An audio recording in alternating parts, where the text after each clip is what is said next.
So, but there was something that you said that stood out to me. And you said, we all have mental health. And much of that ties back to attachment. Can you help me understand what that means? Sure. So there's, I feel like, especially in the last maybe 5 years, this concept of you either have mental health issues or you don't it's just gone, right? Like everybody has mental health and it's our job to take care of it. Just like we have to take care of our physical health, it's the same concept. What we didn't know in the past is that it's so intertwined. So essentially there is a connection between what happens to us when we're very young. Yes. To everything from anxiety to maybe low-grade depression or relationship patterns when we're adults. Yes. I'm hearing you right. Yes. How do you help someone see that connection in their own life? And what can they do about that? I always think to myself when I'm working with clients, if you want to know how you're doing in those patterns, you really ask the people closest to you, right? You said something to me. Even though the world has changed, we're not powerless. And that resonated with me because I think there's going to be a lot of people that listen to this and think, oh, dear Jesus, I screwed my children up so bad. Right. Is it too late? Never. Yeah. So is that connection, that rewiring of the brain, is that always happening even after we're older? Yes. So the again, I think of it like a muscle.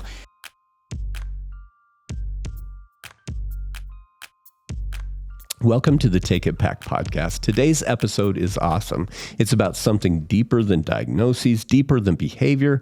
It's about connection. I'm joined by Jody Angel Trejo, a powerhouse in the local world of mental health and trauma recovery for kids and families. We're digging into why the first few years of life shape so much of who we become, why modern parenting feels harder than ever, and most importantly, how hope isn't lost even when life feels heavy. Whether you're a parent, a teacher, a therapist, or just someone trying to understand yourself better, this conversation is packed with the kind of insight that can change how you show up. Let's dive in. Hi, Jody. Hello, good morning. Good morning. First question. I always think that no one lands in your kind of work by accident. Can you tell us a little bit about your path into mental health and what pulled you into this kind of work? Yeah, for sure. So really, quite simply, I just always loved being with children. And so I think, at that young age when you're trying to figure out what you want to do, I kind of took a corner and decided to do mental health and thought it sounded like a good option. I got a lot of training in play therapy with children and loved it. And so really it was almost the luck of the draw, right? Like I took a chance at a young age and got it right. And then moved out to Richmond, Virginia and spent probably about 15 years out there learning from some really great folks and really learning about, when I started my degree 25 years ago, really kind of learning about neurobiology, that was just taking off and it was super fascinating to me. So I think, between my moves personally and my love for just kind of learning about development and how this all works together, really just kind of evolved into this place where I've spent a lot of my time in the last decade in my practice just thinking about brain development, how it plays into mental health, and have really loved being in that lane and evolving within the practice. Now, we have lots of local listeners, and I think, unfortunately, mental health practices fly under the radar just a little bit, and I have been to your place, and it is amazing. Brief overview, 1,000-foot view. What do you guys do here in Kearney? Yeah. So we started off serving really children and families. Like I was a one-man band starting off, knowing I loved children, kind of understanding this whole neurodevelopment idea and kind of basing the development of my practice off that.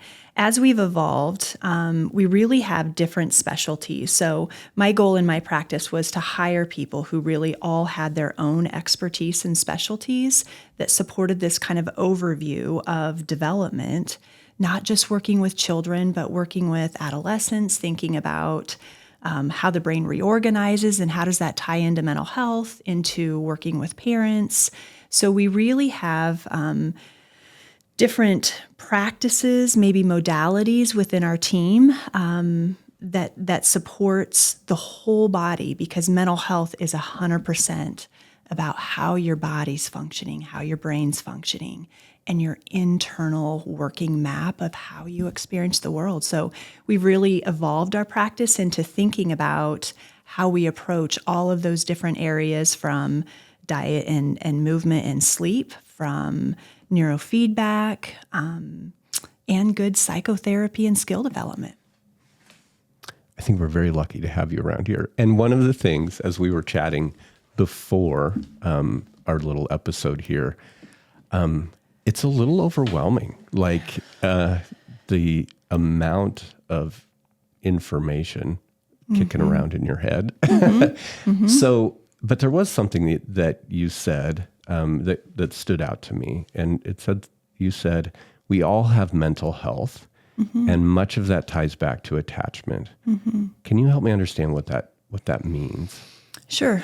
So there's, I feel like, especially in the last maybe 5 years, this concept of you either have mental health issues or you don't it's just gone, right? Like, everybody has mental health, and it's our job to take care of it. Just like we have to take care of our physical health, it's the same concept. What we didn't know in the past is that it's so intertwined, way more than I was ever aware of, and I'm still learning about it even today. But when I think about mental health and the things connected to attachment, is that our brain is an organ that functions like a muscle. So it develops in this kind of right to left hemispheric format, and then also this bottom up format that really impacts. It's kind of thinking about it like a foundation. Our attachment develops in the right hemisphere, right? So in the first 2 years of life, our attachment system is setting up.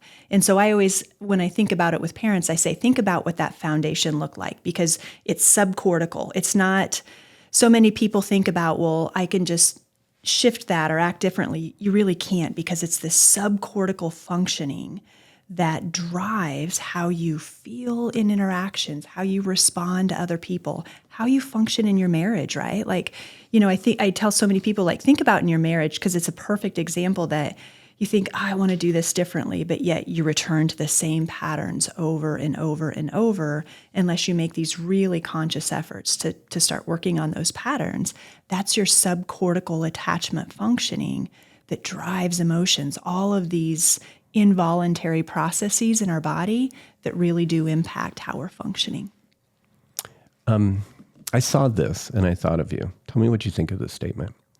It's not about what's wrong with you. It's about what happened to you. 100%. Yeah. So, when we think about attachment, it's so much about, let's think about right hemispheric driving our subcortical functioning, right? So when we think about first 2 years of life, the only thing developing is really right hemispheric development for the most part. Right hemisphere is where we hold our attachment system.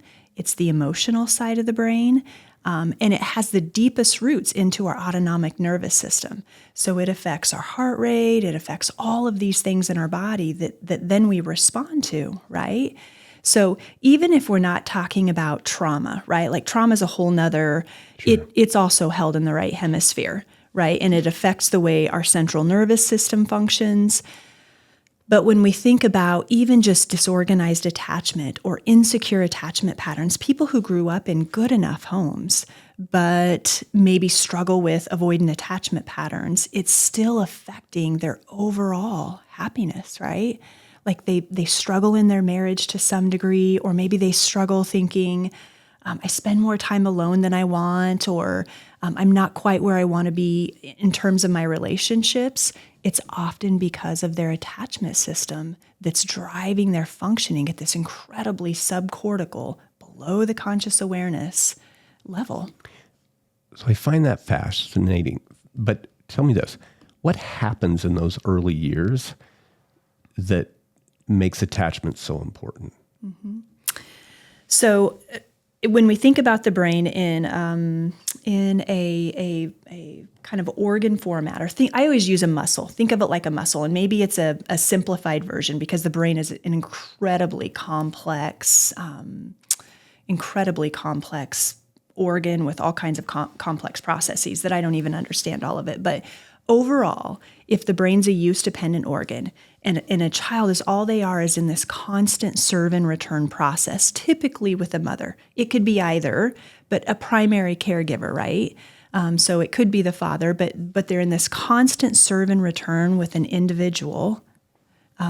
It's setting up the brain for this: a baby cries or has a need and a mother meets that. Cries, has a need, a mother meets that. So that occurs thousands of times, hundreds of thousands of times over and over in their development when the brain is organizing.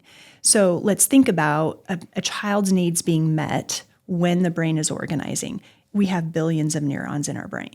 And if the brain's a use dependent, every time those neurons connect, it's forming roadmaps to our brain, right? So like if it's that an infant cries and a parent meets that need, it's forming a secure attachment roadmap saying, hey, I can trust others. I can trust that if I have a need, someone will meet that.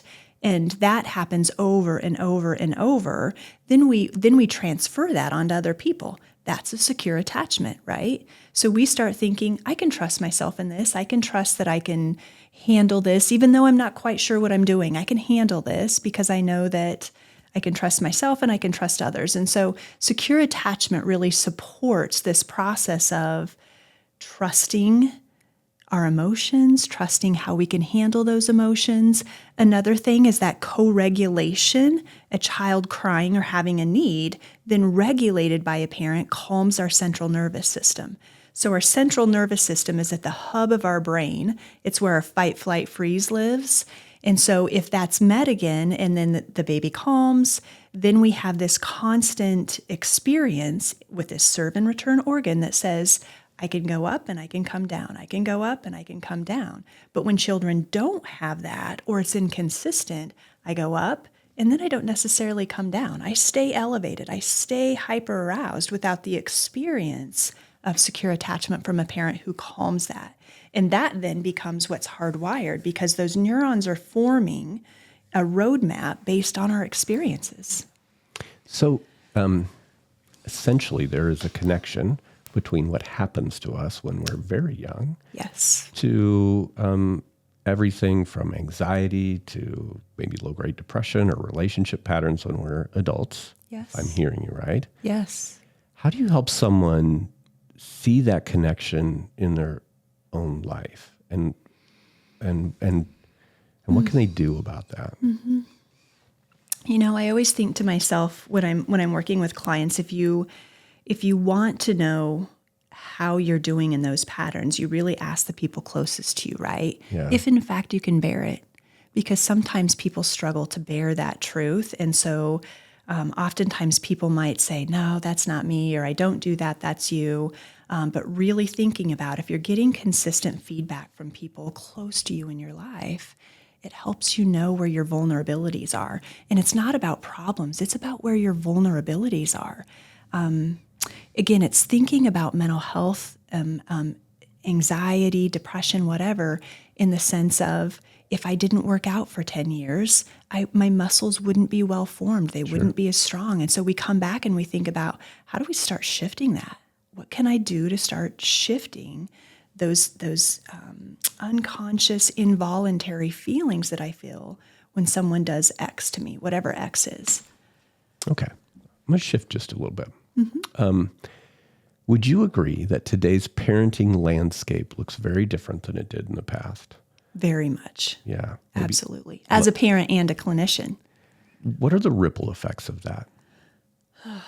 You know, as a clinician having practiced, I've been practicing for about 25 years, kind of watching this landscape. In general, the brain is organized, right? Which is really kind of obviously where our mental health is housed, but it's organized based on serve and return, right? This constant interaction that you and I are doing right now, where we talk with one another and our facial expressions give this like, okay, I'm on the right track, or, ooh, that didn't feel good. Like we get this feeling when we say something hurtful or inconsiderate that doesn't feel good, but we have less serve and return today because kids just simply do not have enough time, in my opinion, with parents, with each other, with neighbors. And so they spend so much more time just by how evolution has occurred. We have less time with direct interaction. When we think about human evolution, it was like literally, if we go way back to the day when humans evolved, it was like a 10-to-1 ratio, 10 adults for every baby. So they had this constant serve and return that we've completely moved away from that absolutely affects neurodevelopment. So what do you say to parents who feel guilty about the screen time, I'm working full time and I'm not there, just a whole juggle of modern life? I say, I feel you. So we all are, right? So I think it's important to be unpopular, right? Like my kids get very frustrated with my expectations around screen, and sometimes I follow it and sometimes I don't. Let's be real, like we can't hit it every time, and we don't have to. But what we can do is be unpopular in the sense of, here's the limits around your screen time, and it just is what it is.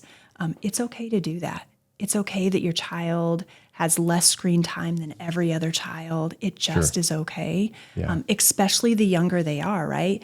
The younger you are, the brain grows in this bottom-up format. So the brain stem, then you've got the limbic system, which is where your attachment and your emotions are housed. And then you've got behind your forehead, it's called the executive functioning, your prefrontal cortex that houses your executive functioning. So the younger we are, the lower the brain regions are. And it's so fundamentally important at young ages that they have very limited screen time because it's so stimulating. So if it overstimulates it becomes hyper-aroused, right? Which then translates over to these emotional centers that become very activated and highly reactive. And so I would just say to parents, limit that time as much as you can. When you're going on a trip, it's okay. Like, I'm not against screens altogether. It's fine. But doing it all the time and limiting serve and return really is problematic when I think about overall child development. Do your best. Do your best at doing this, and know it really does matter. You mentioned delays in the frontal cortex. Yes. And I think the result I see of that in my primary care practice is parents bring in children that are struggling with frustration tolerance, impulse control. Can you help me understand that? And what are some practical things that we can do when children are struggling with those types of things? I work with these kids all the time. And I feel like we have so many more of these kids, right? Like, it's not necessarily like that they don't meet criteria. They don't meet criteria for ADHD or things like that, but they're just chronically struggling. Even when I talk to teachers, I see them talking about these kids who struggle with not being able to answer a question right away or having to work through that and just wanting the answer. So frustration tolerance, again, all of these skills, all of these areas of the brain are developed through use dependency. So when you have a child who maybe enjoys playing something but shifts from one thing to the other, have them hang out in that. Like, frustration tolerance is one of the most important skills that we can teach children. They maybe don't want to continue with picking up their clothes on their floor, and we come in and we help them. It's fine to do that, but have them stay with it. Have them continue this process of managing frustration tolerance. We're so quick. Like, again, I'm going to come back to screens. Think about how easy it is for kids when they're in a car not to just have to sit and look out the window as they're going home from daycare or they're on their way home from school or whatever because they have a screen in front of them. So there is no downtime. That downtime calms literally the metabolic functioning in our brain. And we want that. There's a direct correlation that the more we have those things happening, the calmer the brain is, the more we have development, healthy, calm development up to that frontal cortex. So I would say push those areas. Let your child be bored a little bit, have time outside, have your child help with chores, even when they don't want to. I'm a firm believer from the age of 3, children should have chores. And you can go online, you can look anywhere about what are age-appropriate chores that kids should be doing for no other reason, just for the development of frontal cortex. We're engaging in activities that are undesired. That creates frustration tolerance, it creates focus, it creates all of these tools that children need for school readiness. You said something to me. Even though the world has changed, we're not powerless. And that resonated with me because I think there's going to be a lot of people that listen to this and think, oh, dear Jesus, I screwed my children up so bad. Right. Is it too late? Never. So is that connection, that rewiring of the brain, is that always happening even after we're older? Yes. So again, I think of it like a muscle. The brain is a malleable organ that has the most malleability when we're younger, right? Because we have the most amount of neurons. So it goes through a process called pruning that when we don't use certain parts, maybe there's a capacity for music and nobody ever played music. So we kind of lose those abilities, but it's always malleable. So it develops and we shift those neuronal networks headed up to our frontal cortex by simply engaging in things in a consistent, repetitive manner that supports development. So I even think about when I'm working with some of our clients who are older who really struggle with emotional regulation. Mindfulness, everybody knows about mindfulness and I wish people used it more, but just doing good mindfulness work supports the regulation of our limbic system, that midbrain area that calms the brain, that helps it function in a more regulated manner. So even creativity, I'm a huge believer that doing art, it doesn't matter what, it could be anything creative, artistic, music, that's all housed in your right hemisphere. So when we're doing that in a regulated manner, it's supporting our brain functioning. When kids are going through stuff, right? Because I see that oftentimes too. Trauma, divorce in a family, those types of things. Sure. As an adult, what do they need from us? How can we help them through that? I think as an adult, the most important thing we give children are this, I tell all my parents, the biggest struggle of a child is kind of the unresolved issues of their parent. So sometimes we can project some of our own unresolved issues onto our child unknowingly, unintentionally.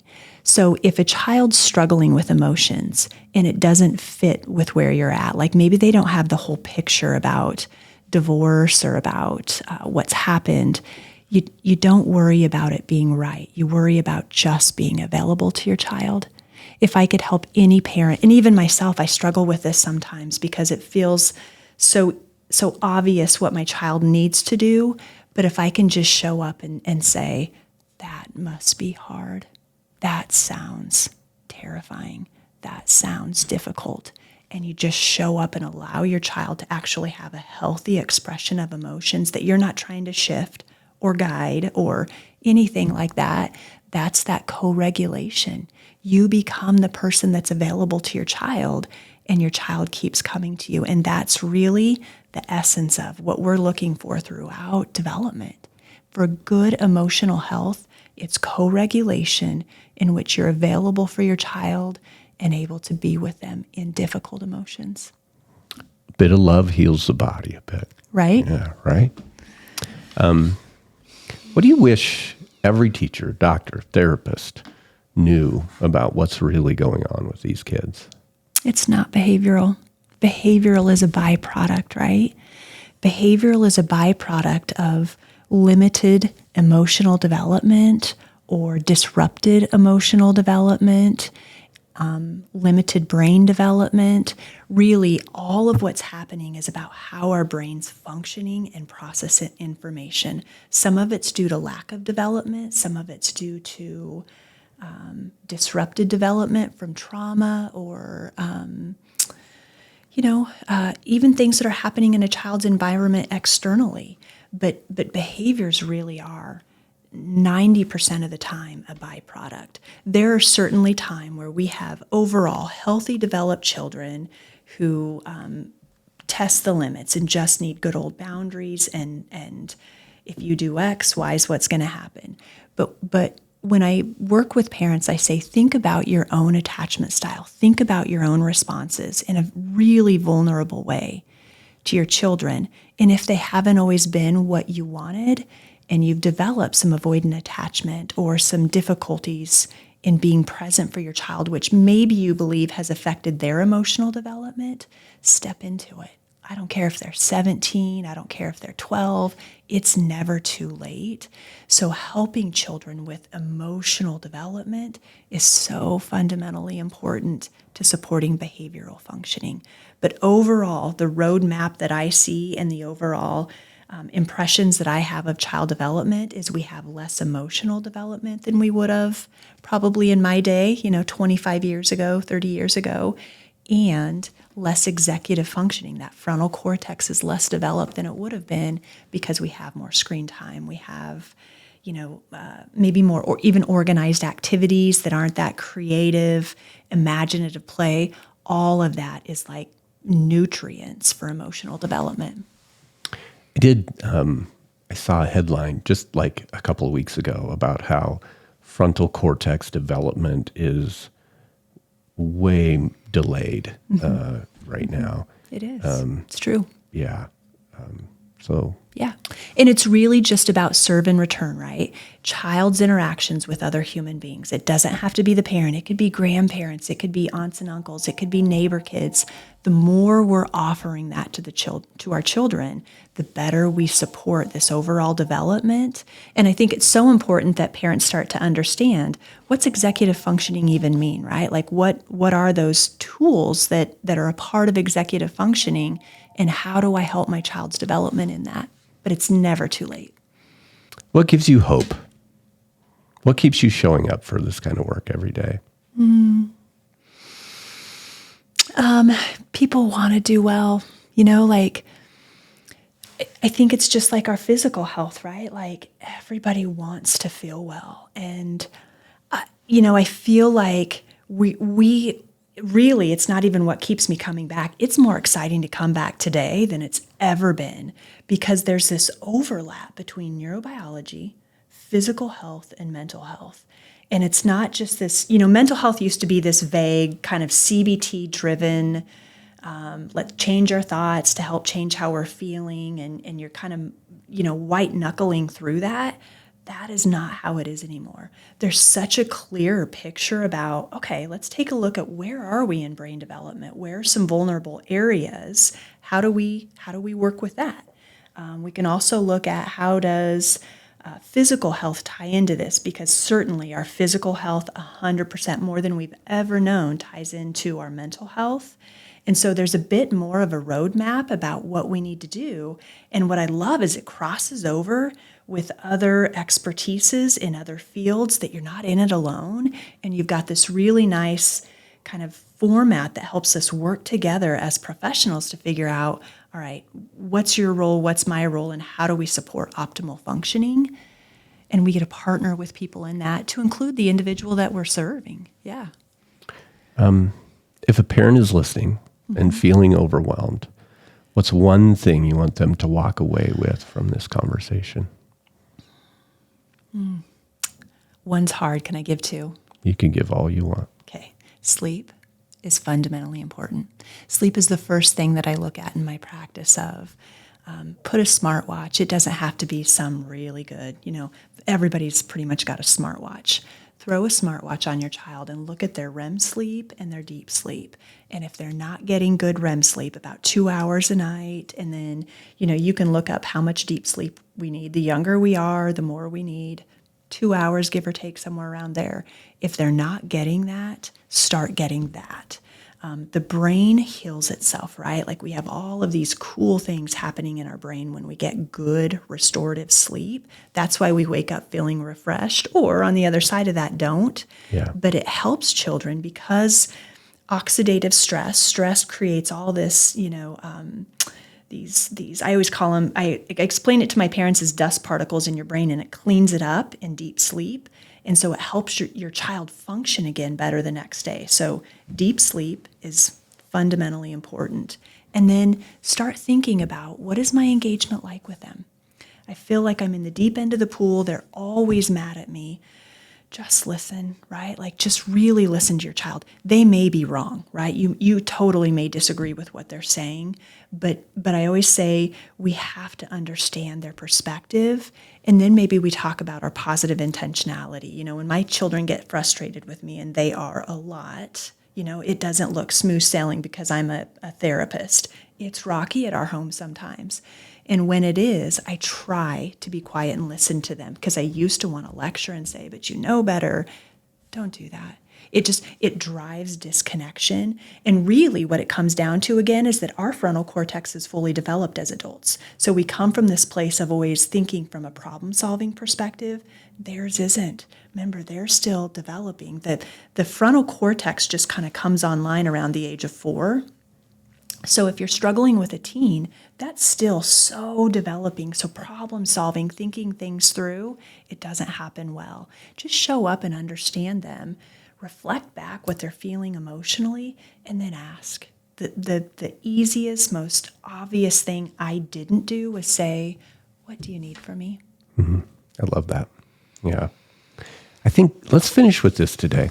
Do you have some examples? Can you tell us some stories of maybe kids that were written off that, that are now successful members of our society? Yeah. Tons of them, lots of them. Yeah. I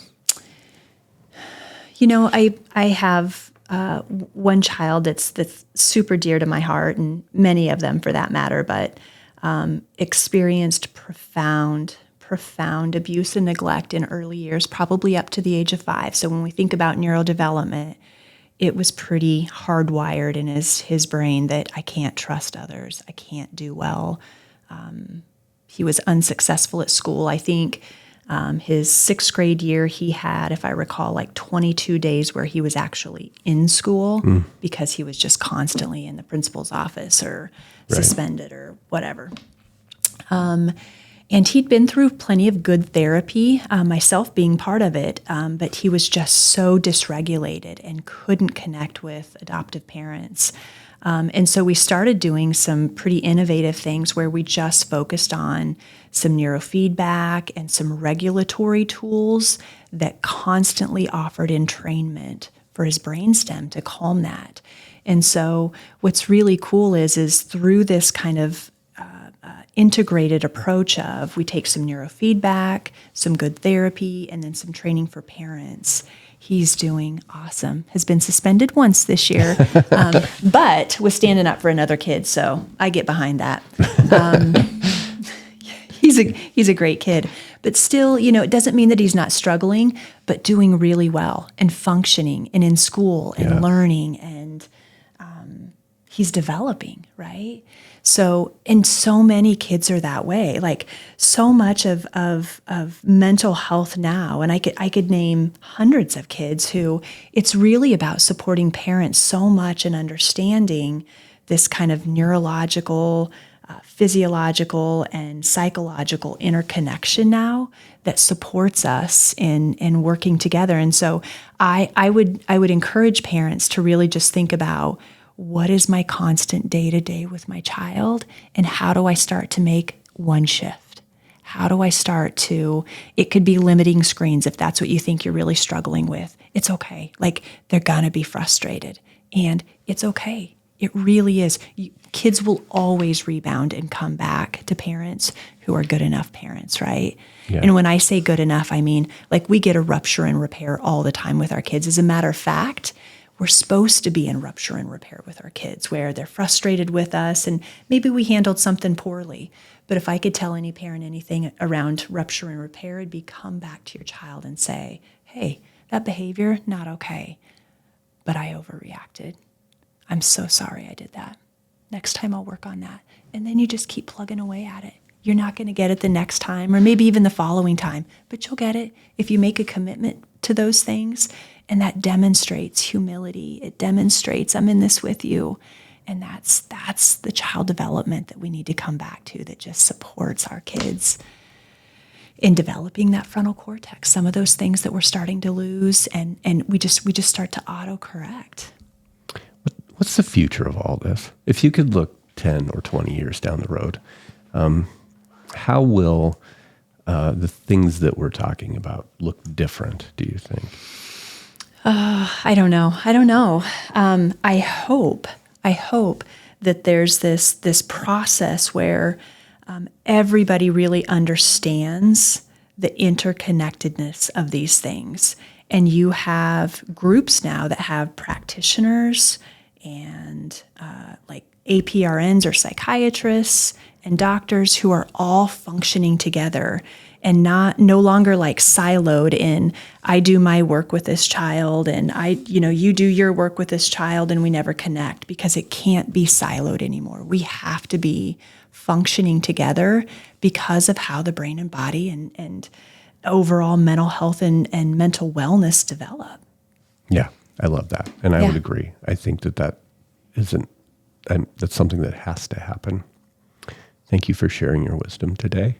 I think we just scratched the surface. So we're gonna have to definitely do this again. It's so exciting. Yeah.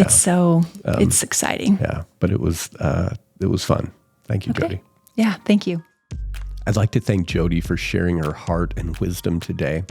If you're listening right now and you're feeling a little overwhelmed by everything we talked about, take a breath. You don't have to fix everything today.